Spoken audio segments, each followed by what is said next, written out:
उसाचा रस पिण्याची खूप इच्छा होते, परंतु रसवंती घरापासून खूप दूर आहे. अशा वेळी अगदी घरच्या साहित्यात आपण उसाचा रस करू शकतो.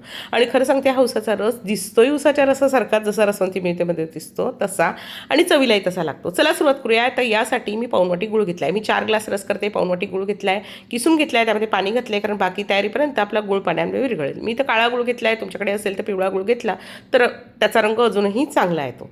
त्यानंतर 4 ग्लाससाठी मी 20 ते 25 पानं पुदिन्याची घेतली आहे, त्यामध्ये 1 इंच आलं घेतलेलं आहे.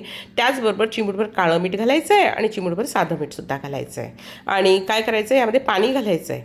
त्यानंतर यामध्ये घालून घ्यायचा आहे लिंबाचा रस. 1 लिंबाचा रस घालायचा आहे आणि व्यवस्थित पाणी घालून याला मिक्सरला अगदी फाईन वाटून घ्यायचं, कारण आपण हे गाळणार नाही आहे, त्यामुळे याला भरपूर पाणी म्हणजे पाणी घालून व्यवस्थित मिक्स करून घ्यायचं. त्यानंतर गूळ घालून घ्यायचा आहे, लिंबाचा रस घालून घ्यायचा आहे आणि हे मिश्रण एकदा तयार करून घ्यायचं. त्यानंतर जेवढा उसाचा रस घ्यायचा करायचा ना, तेवढं पाणी यामध्ये घालायचं, कारण आपण एकदा फिरवल्यावर पुन्हा त्यामध्ये नंतर पाणी घालायचं नाही. त्यामुळे त्यामध्ये पाणी घालायचं आणि व्यवस्थित फिरून घ्यायचं, जोपर्यंत ते छान फेसाळतं होत नाही आणि त्याचा रंग असा मस्त